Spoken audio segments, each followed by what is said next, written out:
Hey, what's up, guys? Quick stream here. The sermon's almost done, but just wanted to knock out the rest of it. Maybe not fully, but I think if I put it in a quick hour or so, really set me up for success. So that's where I'm at. As always, feel free to interact with me in chat. Go from there. Looking at Revelation 12.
Kind of makes you wonder why we're busy fighting each other instead of Satan.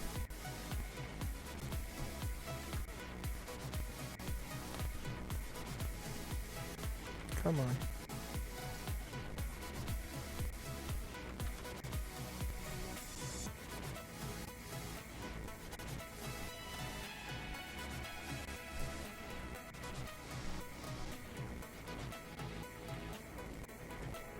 He's the primary enemy, and we're fighting each other.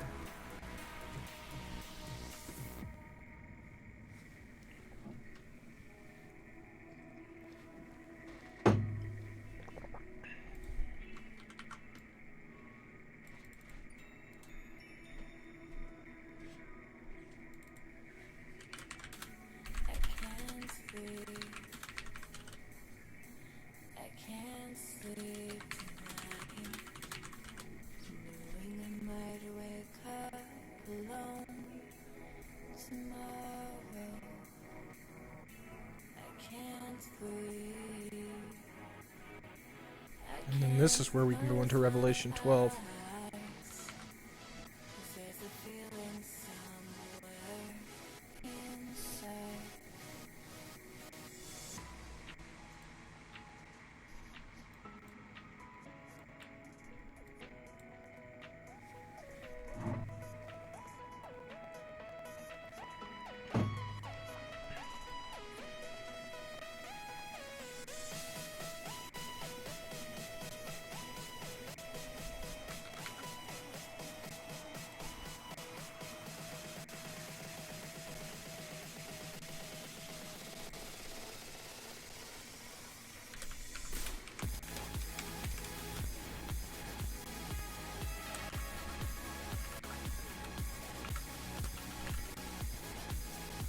He deceives and he accuses. That's all he does.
Let's look at 28 to 10.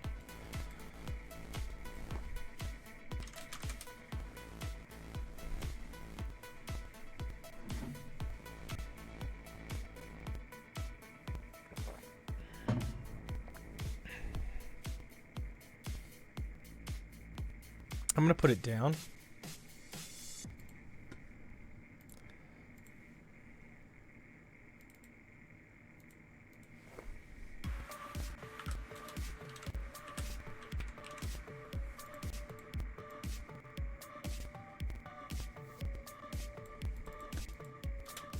No! There we go. What can we get? There we go. That's what I want. That looks good.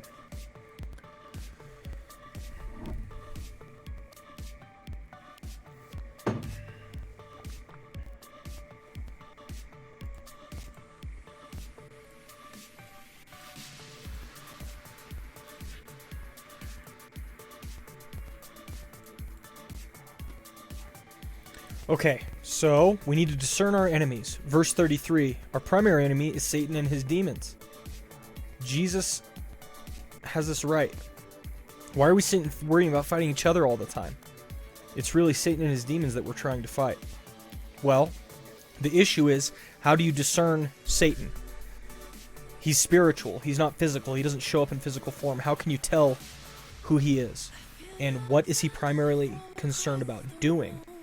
He deceives, he accuses.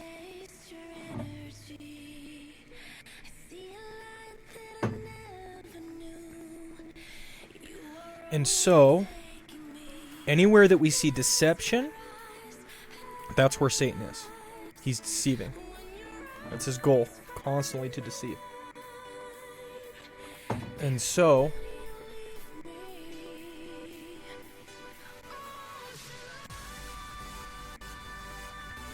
our weapon is truth. So this is going to be my application of all of this, I think, is truth. Truth, truth, truth. That's our weapon because his goal is to deceive.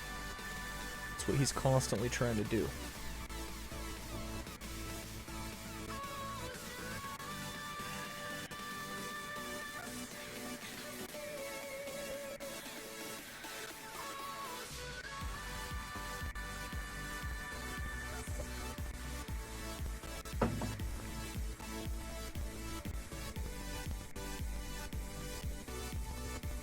So that'll be the application. What's a good illustration? And I can illustrate based on this sense.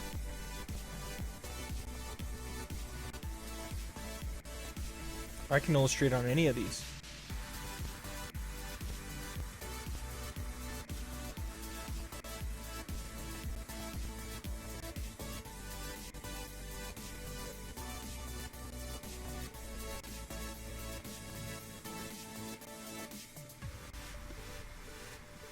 Let me see where this neutrality verse goes.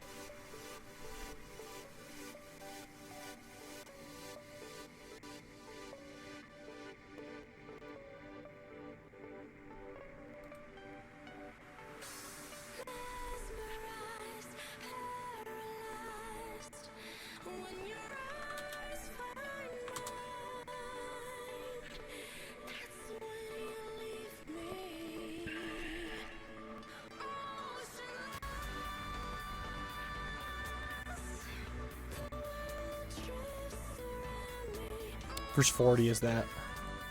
No neutrality.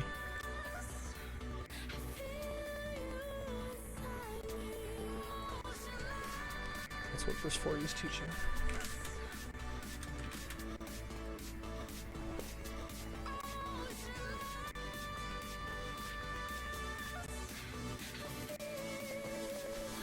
So I can talk about that issue when I get to discerning your allies.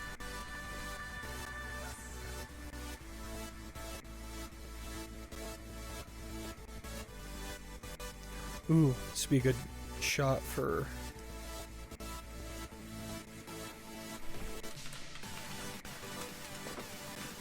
guns, property.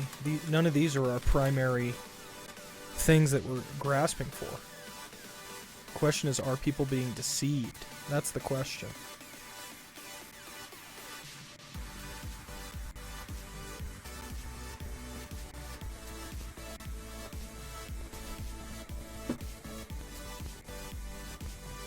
What other things do Republicans like to get fired up about?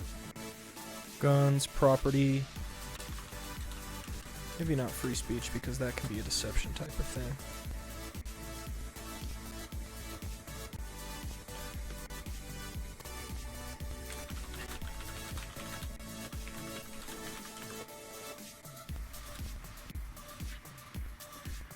What gets you fired up? Deception should be what gets us fired up.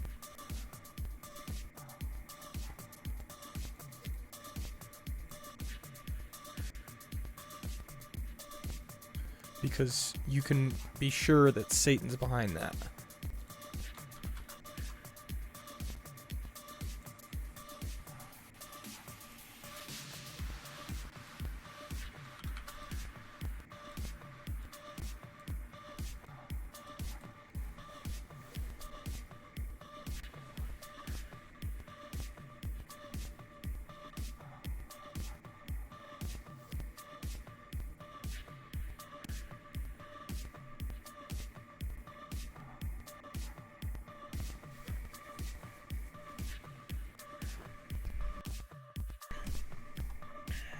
So this one can go.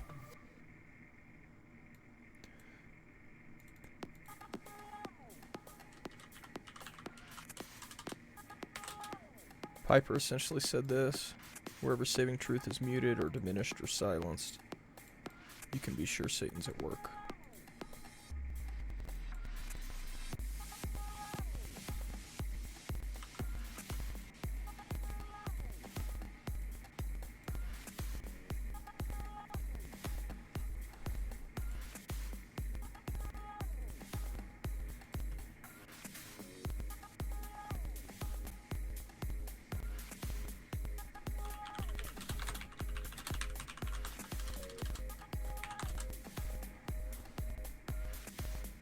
Romans 5:10. Well, we were enemies.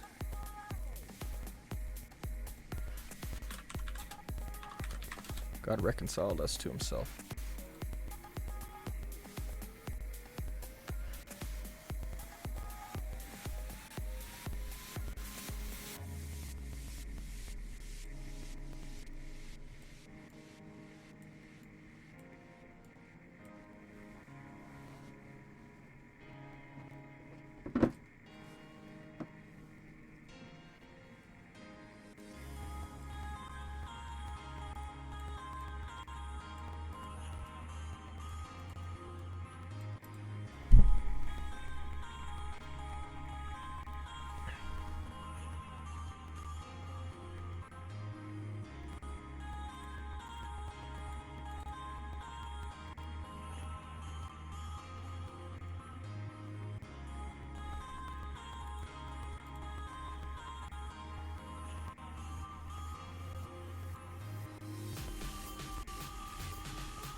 Oh, this is going to be great.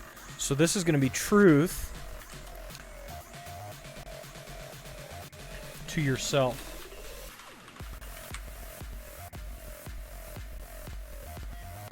Then for these guys, it's going to be truth boldly. And then here, it's going to be truth gently. Awesome. Thank you, God, for showing me that. That's awesome. So, the same application, Satan and his demons, if he's trying to deceive you, you tell truth to yourself. Satan's antichrists and beasts, here you speak out truth boldly into the world and into culture and society. And here, Satan's ignorant followers who don't even realize they're following Satan, here you can speak truth gently.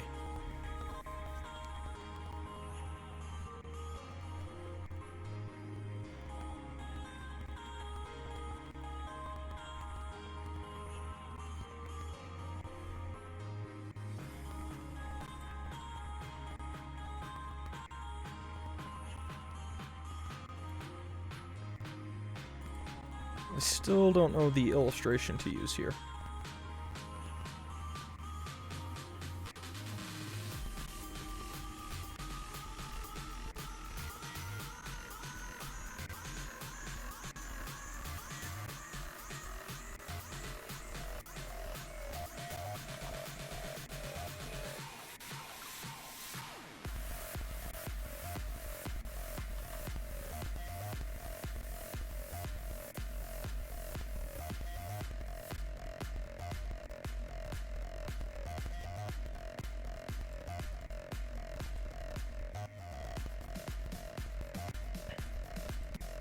You know, for illustration, I might need to call specific people out.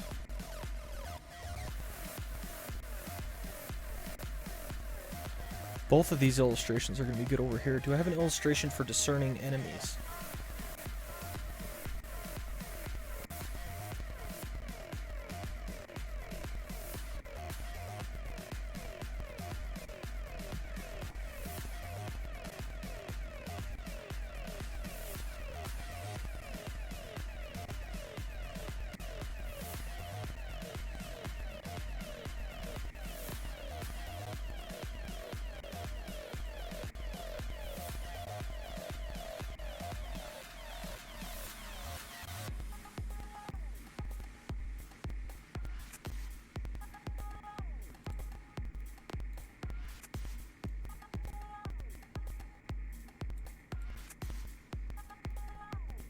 This is interesting. I need to think about this more. I'll be right back and get more water.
I'm back, guys. Back. So I got my triple application, which is going to be good.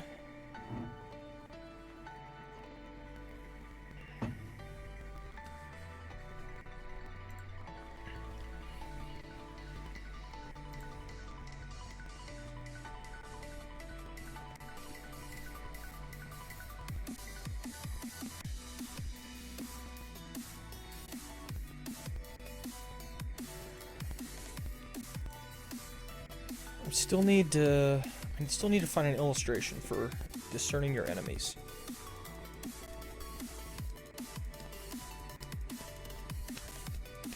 It's got to be on the topic of deception.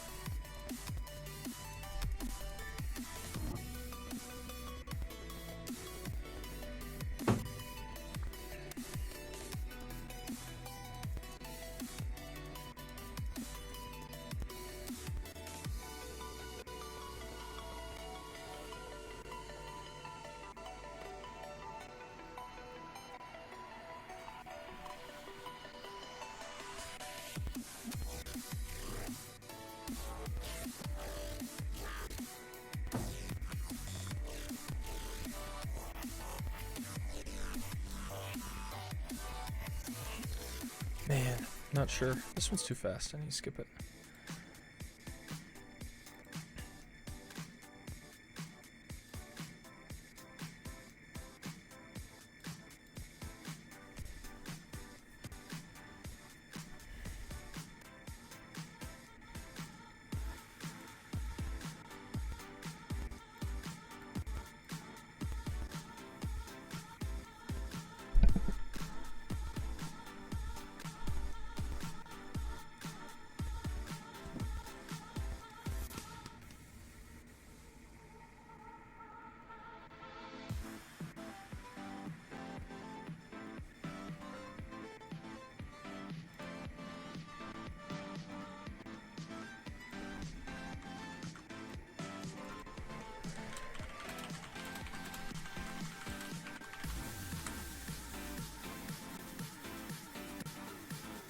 His primary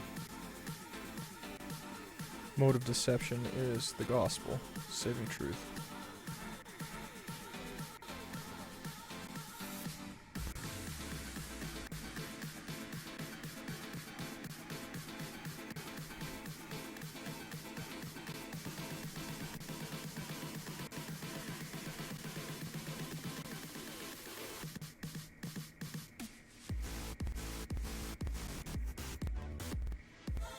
So I think that's good.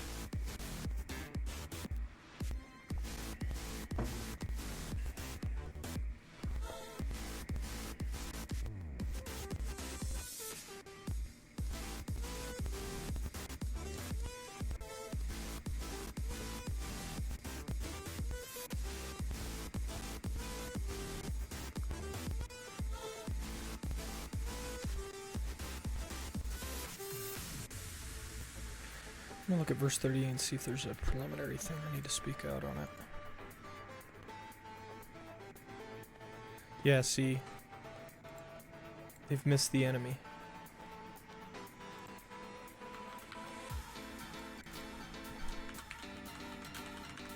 They thought the enemy was the guy driving out demons, but it's the demons themselves. They've completely missed it.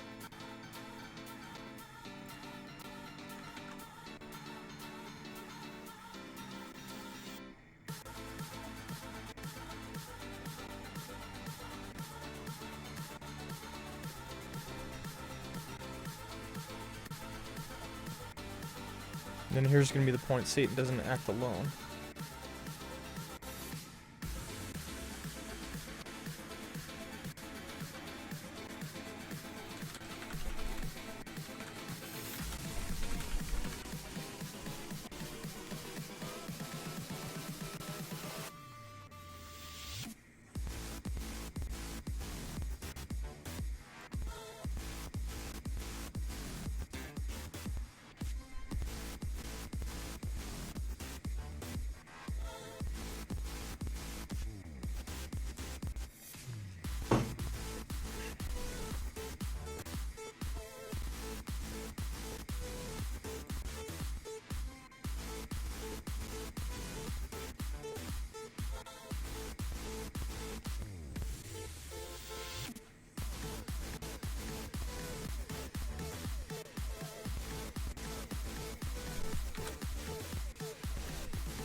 So Satan doesn't act alone. He uses antichrists and beasts.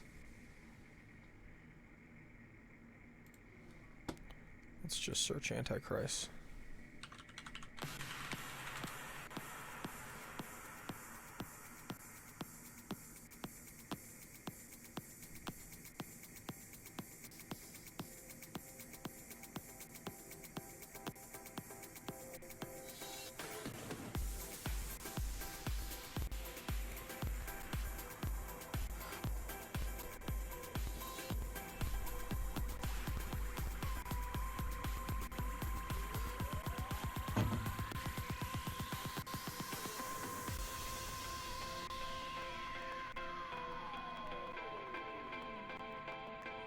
Oh, so many good verses on the Antichrist.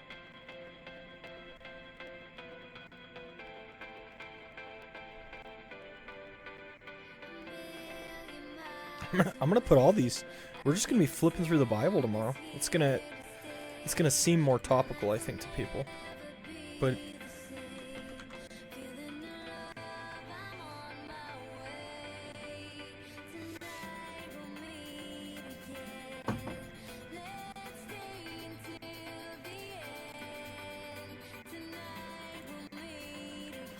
First John 2:18, 22, 4:3, and then 2 John 7.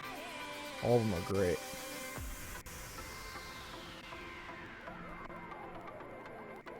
1 John 2:18 and 22.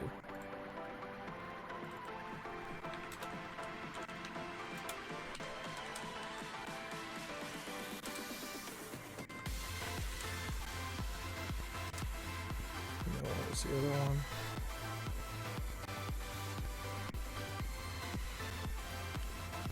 (18, 22), 4:3, and then 2 John 7. 4:3, 2 John 7.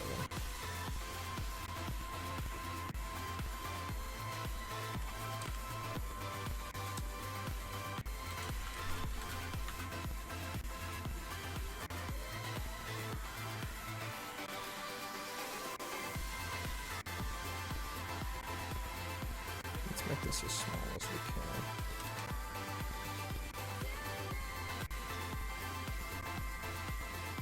Because these are going to be the relevant verses.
Now what about beast?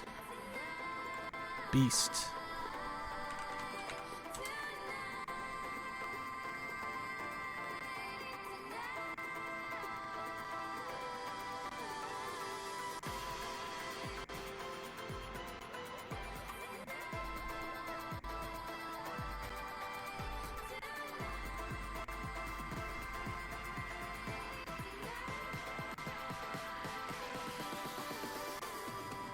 Dragon stood on the shore of the sea. I saw a beast coming out of the sea. It had 10 horns and 7 heads with 10 crowns on its horns, and each had a blasphemous name. The beast I saw resembled a leopard, but had feet like those of a bear and a mouth like that of a lion. The dragon gave the beast his power and his throne and great authority. One of the heads of the beast seemed to have had a fatal wound, but the fatal wound had been healed. The whole world was filled with wonder and followed the beast. People worshiped the dragon because he had given authority to the beast. People worship the dragon because he gives authority to the beast, and also worship the beast and asked, "Who is like the beast? Who can wage war against it?" The beast was given a mouth to utter proud words and blasphemies, to exercise its authority for 42 months. All inhabitants of the earth will worship the beast, all whose names have not been written in the Lamb's book of life, the Lamb who was slain from before the creation of the world.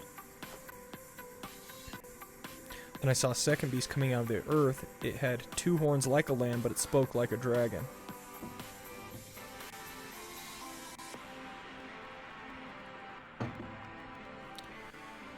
It exercised all the authority of the first beast on its behalf, made the earth and its inhabitants worship the first beast, whose fatal wound had been healed.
This one is the same type of thing.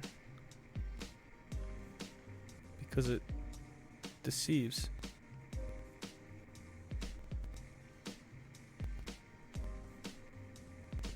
Bloodbound, how you doing, brother? Nifty suit, thanks. I like it because it's gray and it goes well with blue jeans. So it's the sort of thing I can wear when it's like a little casual, but still looks nice.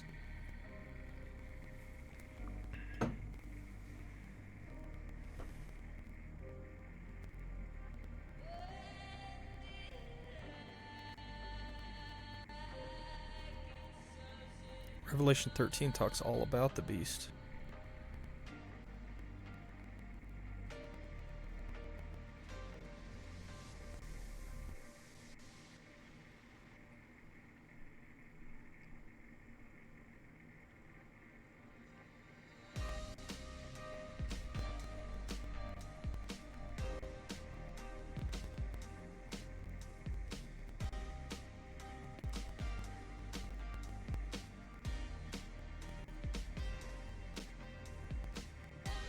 Deceived the inhabitants of the earth. Revelation 13, especially verse 14.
So Revelation 13, especially verse 14, talks about beasts.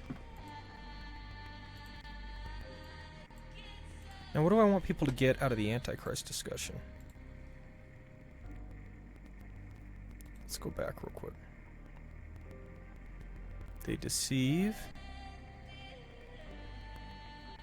And they're religions that deny Jesus.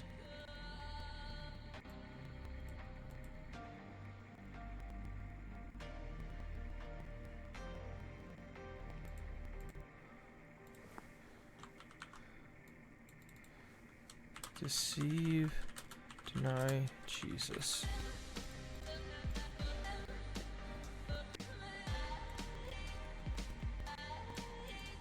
Whereas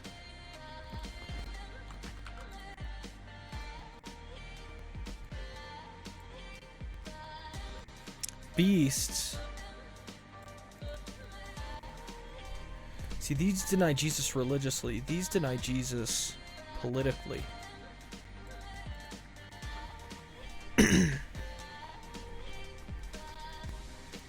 Bloodbound says, had a convo with my sister about evolution. She was talking to me and she said, oh, hardcore creationist.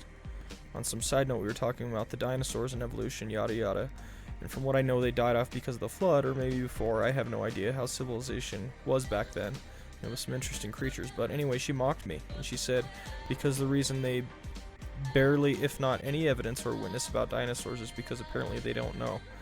I'm like, the Bible is not about all this little science questions we have. It was created to save us from our sins, not if the Tyrannosaurus Rex was in existence. Yeah, that's really good, Bloodbound. We have to remember, the Bible's not a science textbook, so it's not trying to answer those questions, just like you said. But whatever it does say about science, it's correct, because the Bible is true. And so we need to recognize that. People are going to mock us for following what the Bible has to say. I'll tell you, even many scientists and mathematicians nowadays recognize that evolution is patently absurd. It's absolutely absurd, and everybody knows it, and yet people are still holding to it. And so just rest knowing that you're not the ignorant one, that following the Bible is the right way to go on this. Let me show you a video. I'll show you the title of the video on YouTube, and then you can look it up in your free time. But Darwin's theory of evolution is just false, and mathematicians and scientists essentially agree at this point that it's just done. Check out this video when you get a chance. It's called Mathematical Challenges to Darwin's Theory of Evolution. Mathematical Challenges to Darwin's Theory of Evolution from the Hoover Institution. Over 1 million views. And it's a bunch of non-Christians talking about how evolution is bunk. So, check that out when you get a chance. I think it's very helpful.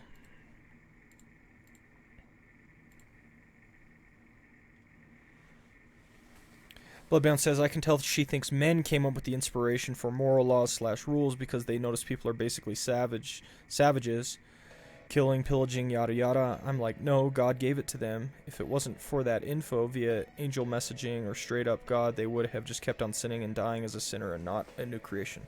Yeah, those are good points, Bloodbound. Very good points.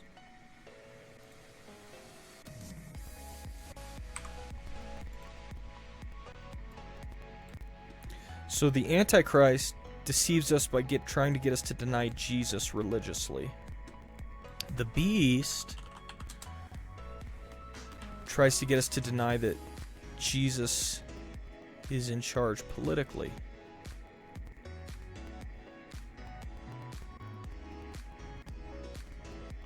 They worship the beast.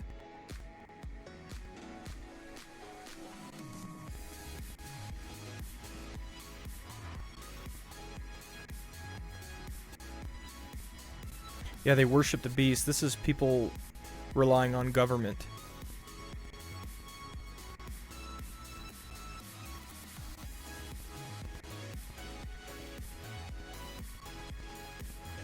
All who, I don't have time to go into it in the sermon, but worship the beast, worship the beast, worship the beast.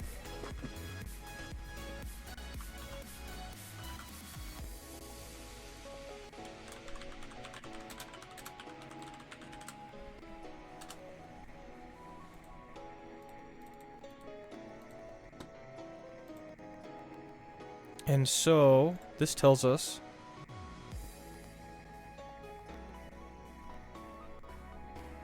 verse 8, worship, all inhabitants of the earth will worship the beast. Verse 12, and made the earth and its inhabitants worship the first beast. Verse 14.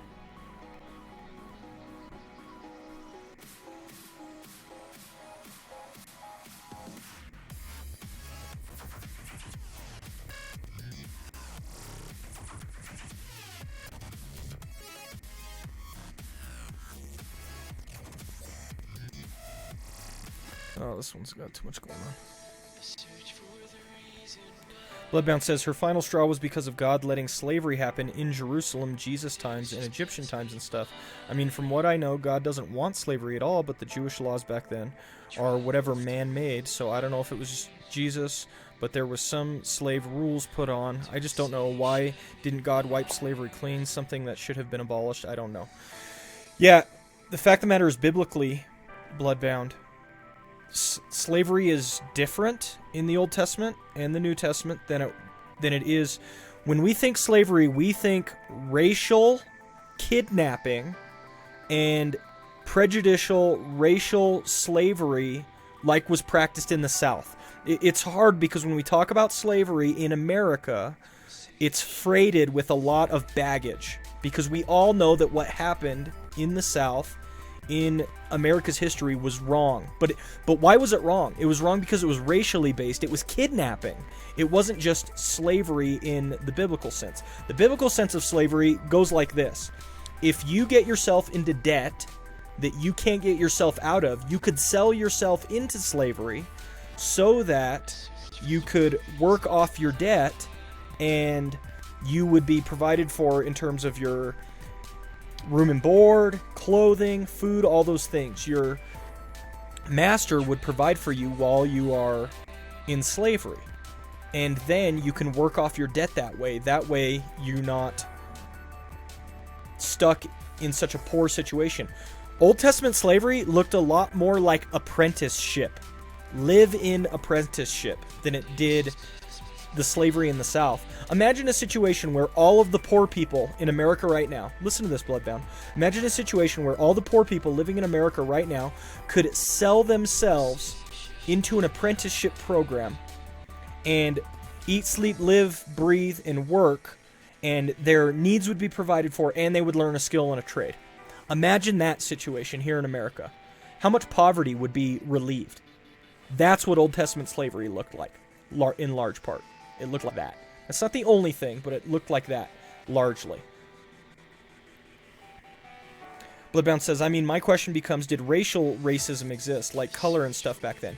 People were racist, but it was mostly Jews who were racist. The Jews were racist towards others because they had a Jew-Gentile distinction, right? Jews were the people of God, everyone else isn't the people of God. So, for example, the Jews were very racist against the Samaritans. The Samaritans were half-bloods, half-breeds. They were Jews who had compromised during the diaspora and had actually married other Gentiles. The Jews that had married other Gentiles had offspring that were Samaritans. And so the Jews hated the Samaritans, but it was racially driven. They were racist against the Samaritans. That's what they did. So yes, racism existed, but that wasn't the grounds for slavery. It's not like the Jews ran around having a bunch of slaves that were Samaritans that was racially driven. It had nothing to do with that. They were just racist, right? And they acted racist towards others. So yes, it existed, but it had nothing to do with slavery.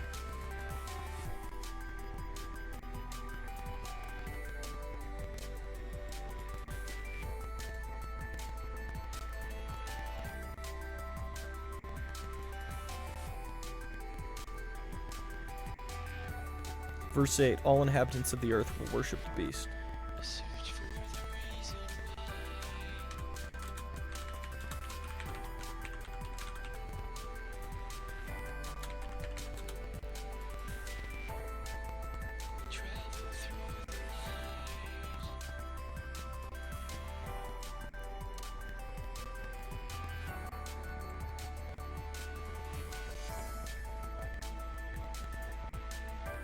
Verse 12, made the earth and its inhabitants worship the beast.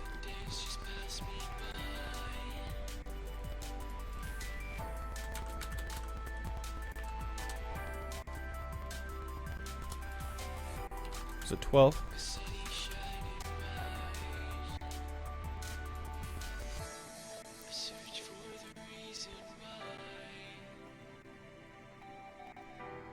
Made the earth and its inhabitants worship the beast.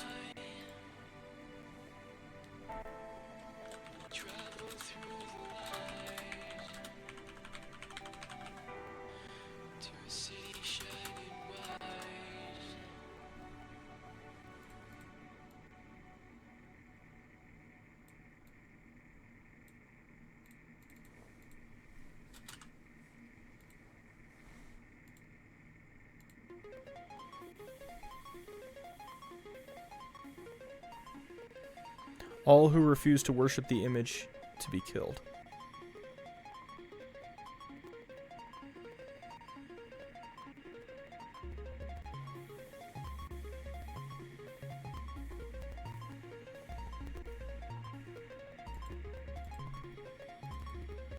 What verse was that?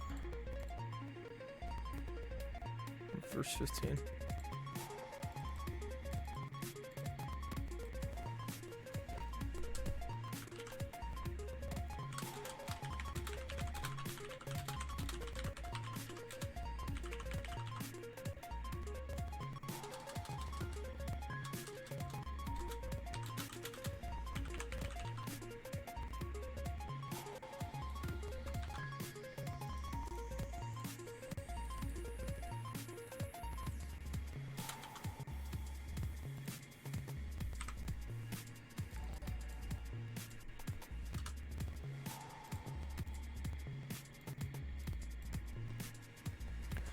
Bloodbound says, random side note, Tesla's now pickup truck looks like trash. Looks like a low graphics video game truck or Halo or something. I saw that truck. I thought it looked pretty ugly.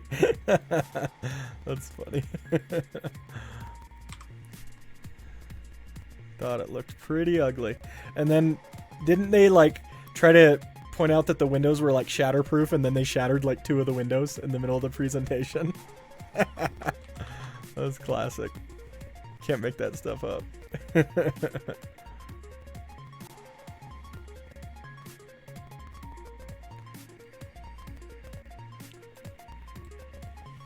Yeah, they were like, look at the shatterproof windows, and they like threw something against it and it shattered the first one. And they were like, oops, maybe we did it a little too hard. And then they like did it a little softer against another window, and they shattered that one too. And they're like, well, we'll get the shatterproof fixed or something. But it was a complete fail. Pretty funny.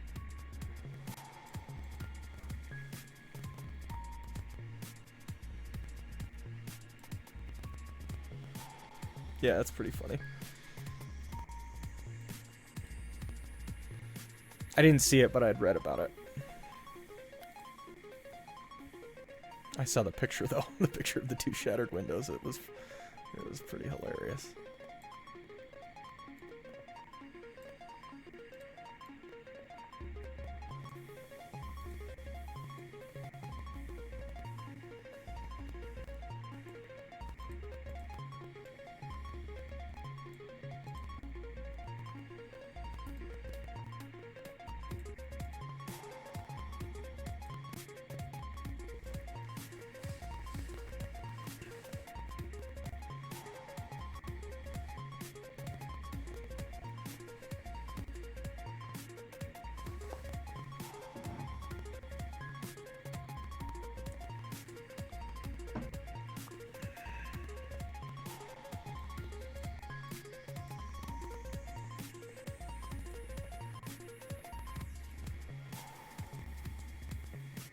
Be right back, Bloodbound.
There we go.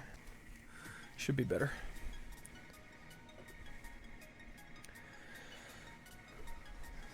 Bloodbound says, so what's that about? What gets you fired up? Guns, property, deception in red. Oh dang, you got Ben Shapiro in there too. This might get interesting. So I haven't worked it all out entirely, but here's where I'm going. Here, I'll show you the passage first. We talked about it earlier in the week, but I can show it to you again. So, teacher, said John, we saw someone driving out demons in your name. We told him to stop because he was not one of us. Do not stop him, Jesus said, for no one does a miracle in my name can in the next moment say anything bad about me. For whoever is not against us is for us. Truly I tell you, anyone who gives you a cup of water in my name because you belong to the Messiah will certainly not lose their reward. Tribalism and stuff, exactly. So where I'm going to go with this is that my two big points are going to be we need to discern who the true enemies are, and we need to discern who our true allies are. And the reason I put this what gets you fired up is our enemies are Satan and his demons, and their primary thing is deceit. They deceive. He's the accuser, but he's the deceiver. That's the primary means he uses. And so the reason I have deception in bold, what I'm going to say here is something along the lines of what gets you fired up? Are you worried they're going to take your guns? Are you worried about your property? Are you worried about this? Are you worried about that? Instead, the thing that should get you fired up is deception, because deception is the primary tool that Satan is using in his war against the gospel. And so that's what I want this to be, is I want to basically bring up the sorts of things that, people usually get fired up about, and I want to say, no, it's deception that should be the thing that gets us fired up, that gets us bothered, right? Bloodbound says, yeah, that's a distraction. Exactly. And we ought not to be distracted with these things. Instead, we should focus on where the real battle is at. The real war is over people's minds. It's over deception. And so each of these purple ones are, my point is that our most powerful weapon in this war is the truth. And so in each of these contexts, we're going to have to proclaim the truth against deception.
Yeah, this one's going to be a bold sermon. This one's going to be a bold sermon. I don't think I can do much about that. It is what it is.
Bloodman says, how knowledgeable are you talking about communism and socialism? Not super knowledgeable. I know a little bit about it, but not a ton. And that's part of what can be difficult.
Libban says, oh, okay, good. I was just asking because I was hearing Moody Radio here in Florida, and they were saying that socialism had wish-wash phrases that directly come from communism books and stuff.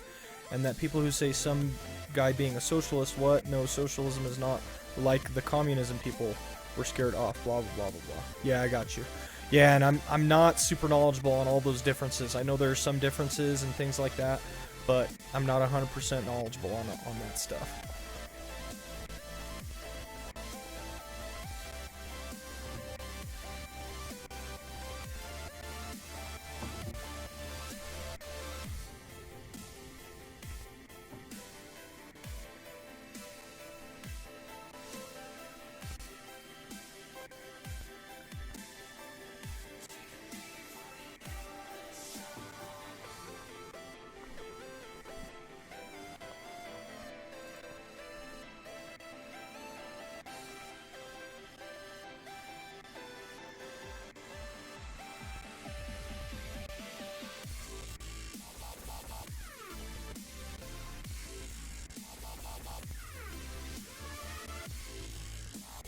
Man, these songs, they're supposed to be piano.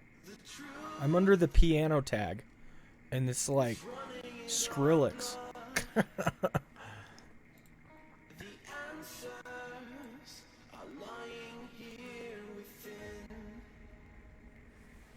Bloodbound says, I think there is leftist and right, like an array of socialism, or at least that's what my father told me, which I'm not surprised. People in third party, Republican or Democrat, have little different details in beliefs and implications of certain economic reforms or stuff. Yeah, very good point. And it's tough because we don't want to... Our focus is religion, is Christ, but that has political implications and ramifications, right? And so we try to work those things out respectfully with others, but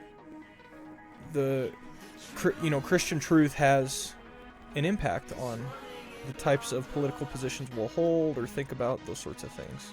And we just need to recognize that.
Bloodhound says, have you tried the piano keyword Beethoven or something? Yeah, I might need it. Because this one's piano, but man, they're just... Like I said, piano meets Skrillex.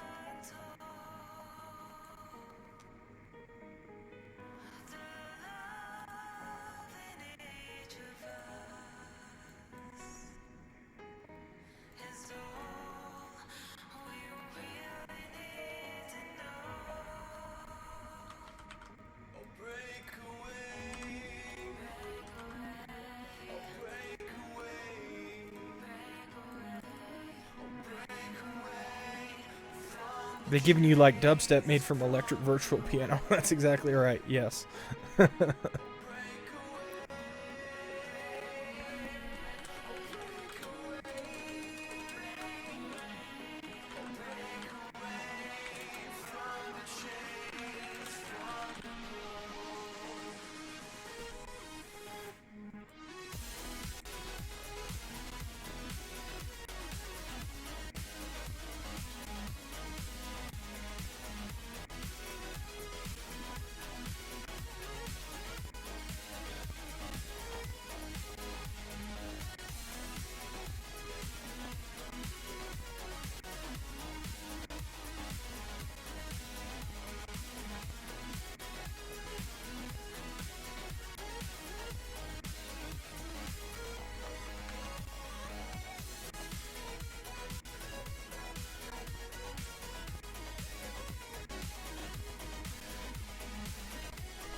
Alright, Bloodbound. I've been going about an hour. I was just popping on for a little bit. I gotta get some dinner and spend some time with family. And so, I enjoyed chatting with you though. And I got some work done. I'll finish the rest up in the morning. I got plenty of materials, just about getting it in the right order. So, anyway, it was good chatting with you, even though it was just for a little bit. I hope you have a good evening. And maybe I can catch up with you later sometime next week or something. Take care. God bless. Bye now.